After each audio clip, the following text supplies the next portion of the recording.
Diane in Denmark here, and it is Tuesday. I hope you're well this morning. It's still dark here. Let me just show you. I had all the bright lights in the kitchen, but you can see it's just getting light here. And we're in for another full day of rain, but it doesn't matter. I'm going to get my waterproofs on soon, and I'm going to be on my bike, and I'm meeting Vibeke and Helena for our skinny dip in the sea. And yes, it's cold, but you know what? It puts a smile on our face. It's really nice to get together with my besties every day or every other day, get a bit of exercise, change of mind.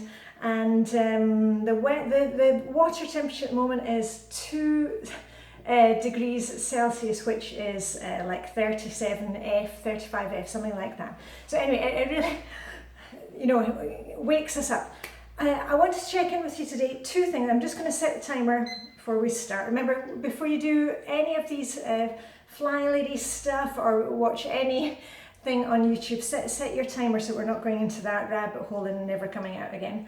I'm setting my timer today because I wanted to check in with you 2 things. A quick update on Kitchen Zone, Zone 2 this week. We are in the kitchen, and also in Flylady Land, it's Plan and Play Day. Remember, we have this daily focus of all the things that we need to do in our lives. We pick a kind of day or a time for them, and that way we're not having to think about them all the time. It, you know, just takes the weight off our shoulders. So I'll run through what we had for dinner last week, because part of my Plan and Play Day is sitting down for 10 or 15 minutes with a glass of water or a cup of tea and just planning ahead. What's coming up this week?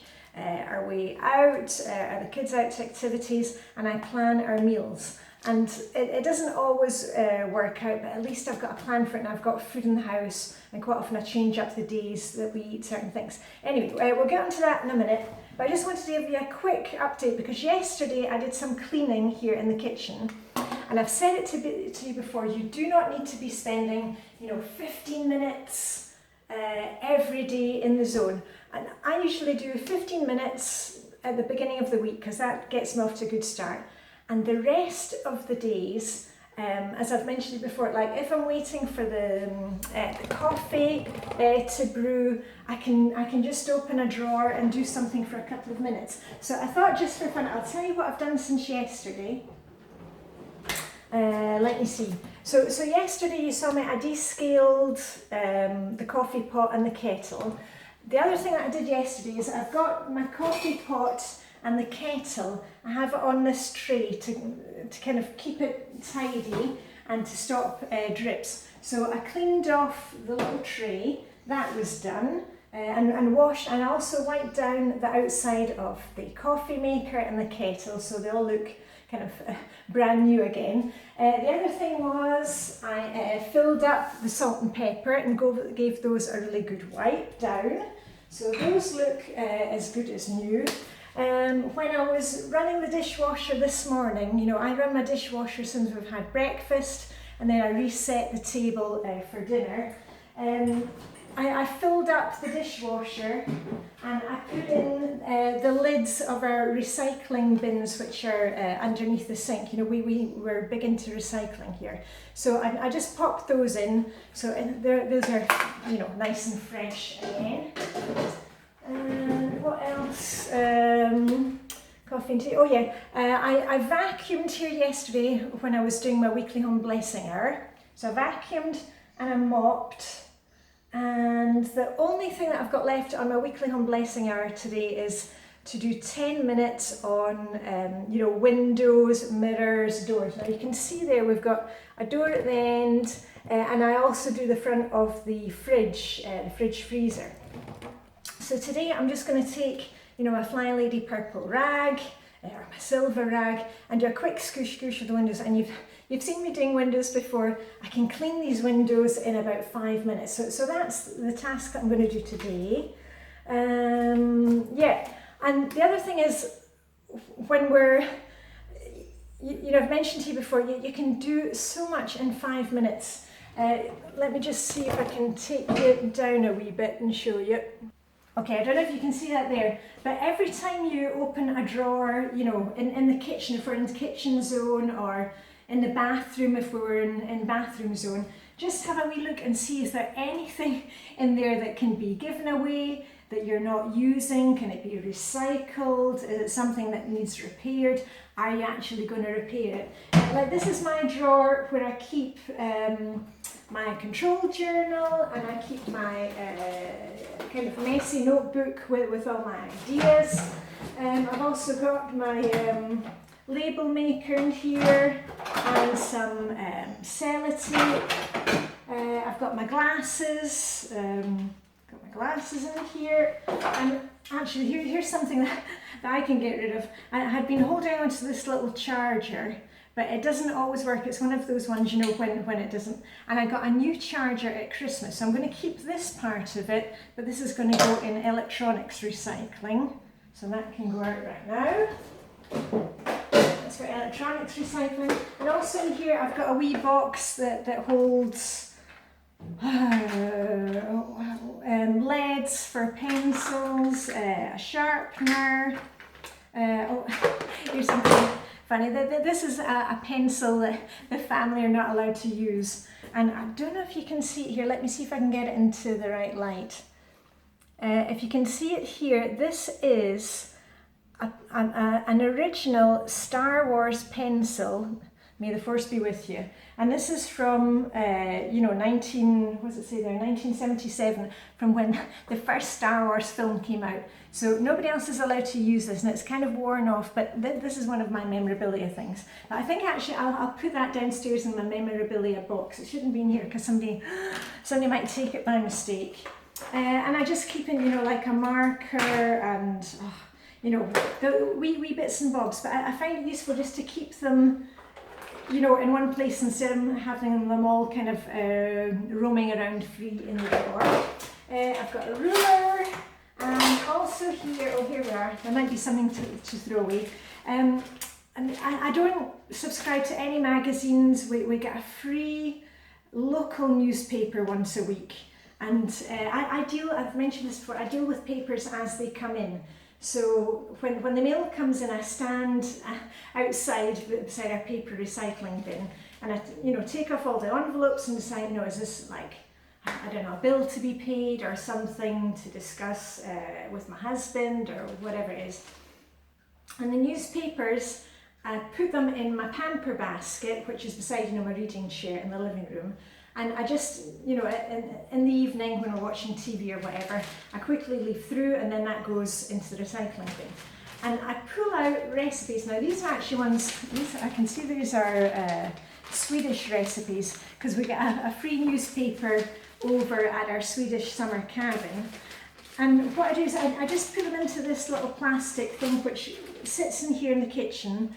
And when I'm doing my menu planning, I can have a wee look and think, am I really going to make this recipe or not? And when I get, too many of them, it's time to go through them and go out. But I just keep them like this because that works for me. And here I can see, we've got some local takeaway brochures, but as I mentioned, we hardly ever get takeaway or go out for dinner. We cook ourselves. So actually 3 of those can go out. So those can go into paper recycling. Off with them.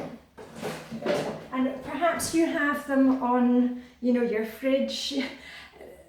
Maybe now is a good time when we're in zone 2, the kitchen, to take a look and see what's in your fridge. I don't keep anything on the front of my fridge, but on the side of my fridge I've got the emergency telephone number for the emergency doctor.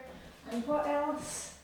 And my list of what we are missing, if the kids notice that we're running low on eggs or, I don't know, chocolate milk, they can just write that in there. Okay, and the only other thing I've got in here at the moment is the coffee pot instruction manual. Actually, that can also be filed away. I've got a thing of those down in my office, so I'll take that because when did we get this coffee pot? About 3 months ago, but we know how to work it now, so that can be filed away. And often, when you get something like this, especially in Europe, it comes with maybe 5 or 6 brochures because, there's instructions in Polish, German, and French, and then another instruction leaflet in Swedish, Norwegian, Danish. So you know, when you get these things, you don't have to hold on to all of them, and many of them can be found online. So anyway, so that, I'm going to keep that one, but that can go downstairs. The other thing that I have in here is extra little notelets and pieces of paper that I can use, old notebooks that my daughter have, and just when I'm making notes I keep those in there. And that's about it in that one, so that can go back in. Oh, actually I'll put that somewhere else, this because the kids are always looking for ends for chargers. And what was the other thing I was going to say? Yeah, so just any time that you're going through, you know, you're waiting for dinner just to finish cooking in the oven, just open a drawer and see if there's something that you can let go of, or as I said, you can go into paper recycling. So anyway, let's get on with what we ate for dinner last week. Okay, and last week, of course, it was the beginning of the year. So for New Year's Day, and I'm going to note this down for next year because it's something that we always want on New Year's Day, I made burgers, you know, build your own burgers on wholemeal rolls. And we had that with potato wedges, you know, oven baked potato wedges and salad and hummus, and that was really good. It was just what we needed because we are really up late from New Year's Eve. You know, we don't get to bed until 3 or 4 in the morning, so the next day everybody's craving burgers. So I'm actually going to put that in my book for next year. That's a good thing to make, and everybody loved that. Okay, now the rest of the week, as I said, I had planned out meals and things changed around, so I'll just tell you what we had. One day we had, my daughter made dinner, and her favourite is pesto macuse sauce, which is spaghetti bolognese, you know, just spaghetti sauce, you know, meat sauce with spaghetti and a big salad. So she made that one day. Another day we had a chicken stir fry, using up what we have in the fridge. You know, all this month we're trying to use up what we have in the pantry, you know, what we have in the drawers here, what we have in the fridge, what we have in the freezer. You know, we're just trying to clear things up and not spend any money. So that's what we had one night. Another night we had fish. Not cod, but it's like cod, Alaska pollock, I think it's called, which is like a cod-like fish, you know, quite meaty fish. We wrapped that in bacon. Everybody always loves it if it's wrapped in bacon. And we had that with potatoes and what else? Peas and something else. Oh yeah, I baked some beetroot.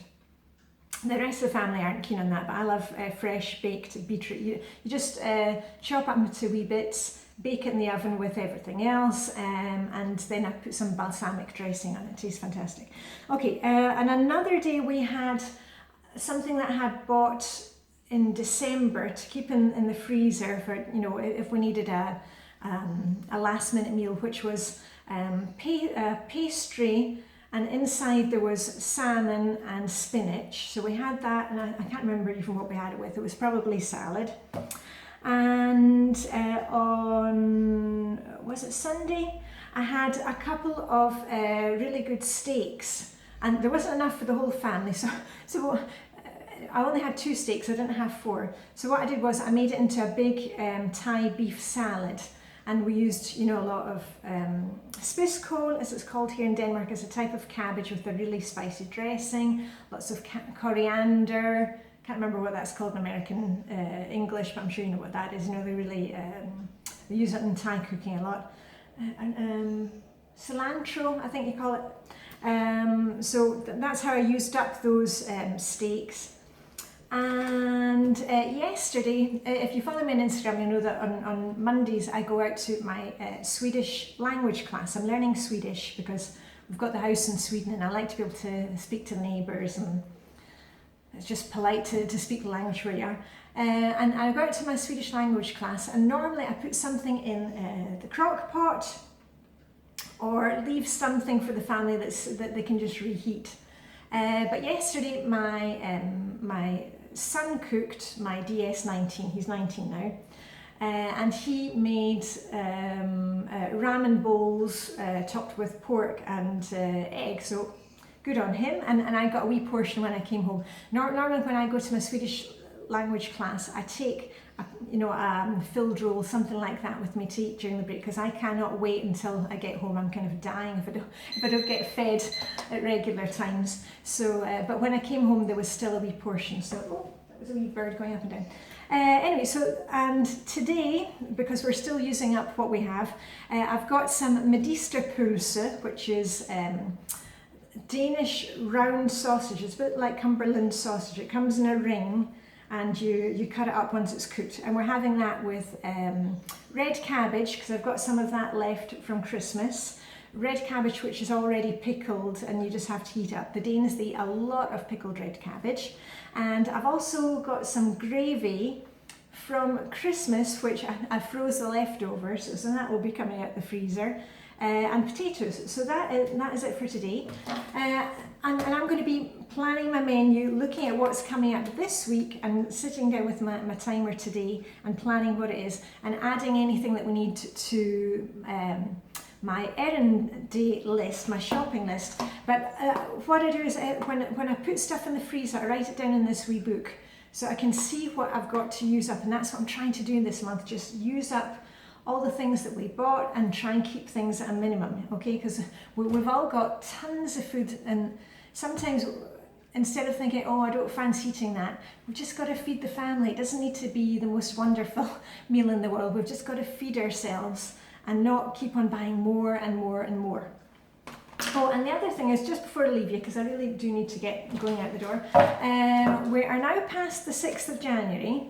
So if you were keeping your tree up, for Epiphany, now is the time maybe that you can start taking down the tree, putting away the ornaments. If you are Swedish, maybe you're keeping it up until the 13th of January. They have the 20 days of Christmas in Sweden. And what about things like Christmas cards? Do you still have those lying around? Now, you may want to use Christmas cards and cut them out and use them for little, what do you call them? In Danish they call them tilofrakort, little labels for next year. Maybe you want to use them for crafting, but just be careful. Do not end up with a huge thing of cards. Make a decision about those. Do you want to keep them? Do you want to just read them one last time with a nice cup of tea, enjoy looking at them, and then get them out for recycling? Just make a decision. Don't keep them there, and have the Christmas cards sitting there in February, because you're making this excuse that, whatever it is. Don't make the excuse. Make a decision. All right. So I'm going to deal with mine today. And as I said, I'm going to get on my waterproofs, because it looks like it's going to be rain today. And that's about it. So anyway, I hope you have a fantastic Tuesday. Remember, if Plan and Play Day doesn't work for you on a Tuesday, put it into a day that works for you. Maybe it's best for you to sit down and plan things on a Friday afternoon, or on a Sunday when the whole family is there. Just pick a day and stick to it, okay? Because once you've got a little plan for things, it really makes life so much easier. We're not worrying the whole time about what am I supposed to be doing. You have a plan for it. So anyway, Diane in Denmark saying, live long and prosper. May the Danish sugar be with you. And I'm going to go out with the recycling right now, and I shall see you bright and early tomorrow morning. Okay, bye for now.